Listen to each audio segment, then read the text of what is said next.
What were the best bourbons of 2023? Let's find out.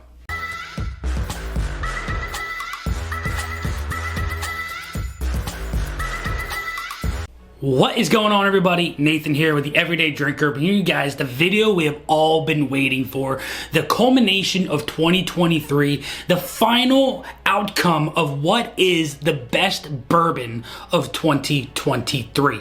Before we get into this, I need to thank you guys again for all of the love and support throughout 2023. You guys crushed it. We crushed it on the channel, and let's make 2024 bigger and badder and greater than 2023. And I hope you guys are excited for what 2024 has to offer. One more thing before we get into today's video, though. I do have one more goal, one more wish, and that is to hit 40 Patreons by the end of 2023, and we are super close. So if you've been thinking about joining the Patreon, go check it out. Link is down below. For as little as $2 a month, you can help support me and the channel like you wouldn't believe. So if you've been thinking about it, go check it out. But that is it. Enough of the soppy stuff. Let's get into the bourbon of the year. So as you guys remember from the video of the nominations for Bourbon of the Year, I didn't know how I was exactly going to do it and how I was going to break it up, but I figured out what I believe to be the best options for each bourbon to have a chance in winning in their own respective categories. So what we did is we broke it into 3 different categories. We had bourbons under 105 proof, we had bourbons under 115 proof, and then we had bourbons under 135 proof. So we had 5 bourbons in each category. We had a 5th, 4th, 3rd, 2nd, and 1st place. So without further ado, I guess you guys want to know which one in each respective category. Let's get into the category of bourbons under 105 proof. So the nominations for bourbons under 105 proof are as followed. We have the Bardstown Origin High Rye Bourbon. We had the Bardstown Origin Wheated Bottled in Bond Bourbon. We had the Penelope Rio. We had the 2XO by Dixon Deadman, the Innkeepers Blend, and finally the Barrell Foundation. So what I did with these respective categories is I blinded these 5 bourbons and to see which one would come out in first. So without further ado, let's bring out what came in 5th place. In the bourbons under 105 proof, the bourbon that came in 5th place is going to go to the Barrell Foundation. 4th place is going to go to Bardstown's Origin High Rye Bourbon, coming in at 96 proof. 3rd place is going to go to 2XO by Dixon Deadman, the Innkeepers Blend. 2nd place is going to go to the Bardstown Origin Bottled in Bond Wheated Bourbon. And that means that the winner for bourbon under 105 proof is going to go to Penelope Rio. So going through this blind, it was a very easy blind to put these 2 in the top 2. These 2 here weren't as prevalent, as viscous, as enjoyable as these 2. This one was a little bit more on that you knew what it was because it had that double oaked quality to it. It was a little bit more toasty, a little bit more on that sweet char level that you get out of a double oaked bourbon. But for me, it didn't stack up to what these 2 over here had. I know that this is a very hard to acquire bottle, but if you have this bottle and you know what this bottle is, the Penelope Rio is one of those bottles that is just it's a one of one. For me, it's the best Amberana finished bottle out there on the market if you can get your hands on it. 98 proof, I think, is the best proof point for this bottle in its own right. Going into the Bardstown Wheated, you guys know I'm a huge Wheated fan, and I think that if this bottle didn't exist, this one would have 100% won this battle of 105 and below. So if you can't find the Penelope Rio, you want to call this the winner of the best under 105 proof because of how dynamic this bottle is and its flavor profile. I wouldn't be upset with that if you wanted to call this specific winner for this proof category. So those were the 5 bourbons that I acquired throughout the year that were under 105 proof. You had the Penelope Rio coming in first place, and then you had the Bardstown Origin Wheat coming in at second, and the 2XO Innkeepers Blend by Dixon Denman coming in at third place. Next category, we had the bourbons under 115 proof, and yes, again, we have 5 bottles, and those nominees were as followed. Barrell Bourbon New Year 2024 release coming in at 113 proof. Russels Reserve 13 years old coming in at 114.8 proof. Maker's Mark BEP, the 2023 limited release coming in at 110.7 proof. The 2XO Gem of Kentucky by Dixon Denman coming in at 108 proof. And we have the Barrell Bourbon Batch 034 coming in at 114.62 proof. So just like the last bracket, we blinded these 5 bourbons to see which one would come out on top, and man oh man was this one, I think, was the most difficult out of the 3 brackets that we had. It was so difficult to pick a winner out of this bracket, but we had to do it, and it was done for science. So without further ado, let's get into 5th place. 5th place is going to go to Barrell Bourbon's New Year 2024 release. This was coming in at 113 proof. 4th place goes to Barrell Bourbon Batch 34, coming in at 114.62 proof. 3rd place goes to the Maker's Mark BEP, coming in at 110.7 proof. 2nd place goes to the Russels Reserve 13 year, coming in at 114.8 proof. And yes, that means for 1st place, Dixon Denman's Gem of Kentucky. This is coming in at 108 proof. So going into this blind, it was very difficult. I knew how much I enjoyed this bottle, and the Russels Reserve 13 year is an absolute gem of a bottle.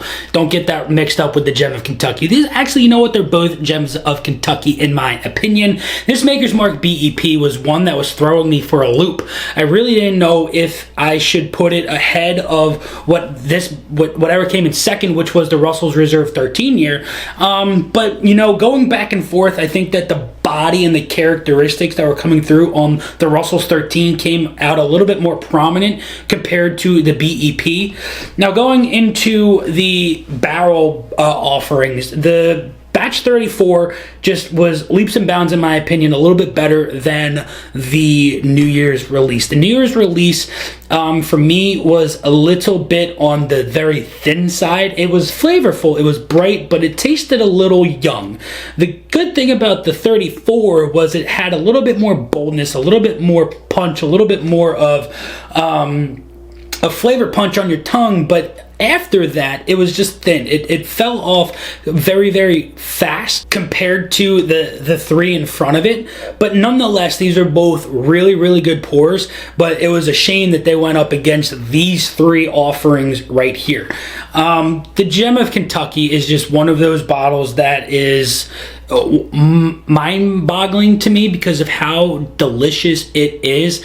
It was one of those pours that as soon as I tasted it, I kind of knew exactly what it was because of that sweet charred oakiness that came through so brightly and beautifully. It was like a toasted marshmallow. It was it had this bold chocolate. It was espresso. It was coffee. It was everything that you want. It was so beautifully married in this bottle that I didn't even go back and forth very long for 1st and 2nd. It was 2nd and 3rd that was one of the more difficult things to come up with in this blind. And, you know, if you have a 2XO Gem of Kentucky, you know what you have. I know a lot of people are swapping samples on barrel numbers and everything. I've done so with a couple of guys. And every single one that I've had they've been completely different, but they're all so good. So if you have this or been contemplating it, I know it's the most expensive on this tier list, but man oh man, this is a bottle, in my opinion, for the ages. And finally, we have the nominees for Best Bourbon under 135 proof. And first nominee, we have Barrell Bourbon Batch 035 coming in at 117.5 proof. Nominee number 2, we have Elijah Craig Batch C923 coming in at 133.0 proof. Nominee number 3, we have the Larceny Barrel Proof A123 coming in at 125.8 proof. Nominee number 4, we have Stagg Jr Batch 23B coming in at 127.8 proof. And the 5th nomination is going to go to the Elijah Craig Barrel Proof Batch A123 coming in at 125.6 proof. I'll tell you what, this bracket has some heavy hitters in it. It was a difficult one. It was a fun one. It was a hot one compared to the last two. But hey, we did it for science, and I hope you guys are enjoying this. If you are, make sure you drop that like, smash that subscribe down below, and let me know down in the comments below what your favorite bourbon of the year is. If you've got a tier list, whatever it is, I want to know what it is down below. So if you're still here on this video, let me know what those are down below. But without further ado, let's get what 5th place was and the best bourbon under 135 proof was. 5th place went to the Larceny Batch A123. 4th place went to Stagg Jr 23B. 3rd place went to Barrell Bourbon Batch 35. 2nd place went to the Elijah Craig Barrel Proof Batch A123. And 1st place went to the Elijah Craig C923. This was a absolute blast, this blind. This was one for the ages to put some of these bourbons up against each other. Heaven Hill had some hitters this year, and I will tell you that right now. And this Barrell Bourbon Batch 35 is one for the books. This is one of the most creamy, viscous, delicious, best feeling mouth feels bourbon that I've had in a very long time, that's coming in at 117.5 proof. This drinks like it's the proof isn't there, I'll tell you that right now, but this drinks like it's a 125 to 130 proof bourbon with the viscosity that this has. It's syrupy, it's deliciousness in a bottle. But with that said, it didn't have anything compared to what these two bottles over here had to offer. These were just absolute flavor blasts, flavor bombs, deliciousness, just absolute one-of-a-kind pours over here. These two over here were really good as well, I'll tell you that right now. The Larceny, to me, didn't stack up to everything else that was on the bar top. The Stagg Jr 23B is a different flavor profiled Stagg compared to the rest of them that have been released that I know of. This is a little bit more herbal. It's a little bit more on the not so staggy Stagg, right? But nonetheless, an absolute delicious pour, and it's a Stagg, right? You can't go wrong with that. But I know when we did the Elijah Craig Blind Best of the Year, the A123 came out on top. This time around, not so much. I think the proof came through a little bit more, held a little bit more flavors on the C923 this time around. And I think that also putting it up against other bottles, I know we put a Stagg in that blind, but putting the Barrell in there and putting the Larceny, the weeded bourbon in this blind, I think helped me deviate between these two a little bit more, and I think that that's why the C923 came out on top a little bit more. But nonetheless, this was an absolute amazing year of releases, and you can't go wrong with any bottle that you picked up. So here we are at the end of 23, excited for 2024, and let's just bring out those top 3 bottles one more time. So one more time, here were your 3 winners of the 2023 Best of Bourbons. In the under 105 proof class, we had the Penelope Rio coming out on top. This was a 98 proofed bottle of bourbon that was finished in honey and amberana casks from the Penelope Distillery. bottle number 2 in the best of under 115 proof, we had the 2XO Gem of Kentucky, bottled at 108 proof from Dixon Dedman. This is a non-age stated. This is also, we have no idea where it's from, but nonetheless, this is a double oaked bourbon, and we know it's a higher rye bourbon. We're not quite sure on the mash bill. We don't know what distillery the barrels came from. We don't know how old those barrels are, but nonetheless, this was an absolutely delicious pour, and I cannot wait for more renditions of this to come in the future. And finally, for the best of the best bottle that I believe was released in 2023 out of every single category, but in this one was best under 135 proof, goes to the Elijah Craig Barrel Proof Batch C923. Absolute dynamite pour. This was one that could have been in a heritage bottle, but it is in an Elijah Craig bottle, and we are not complaining about that one bit. So I hope you guys enjoyed my best of 2024. It's a longer video, but it was a fun one. But I hope you guys have a merry Christmas. We are uploading on Christmas, so if you want to hang around and watch that video, by all means go for it. It's going to be a fun one. But I hope you guys have an amazing Christmas Eve, an amazing Christmas. Hope you get what you're looking for. But until next time, this has been Nathan with the Everyday Drinker. Cheers.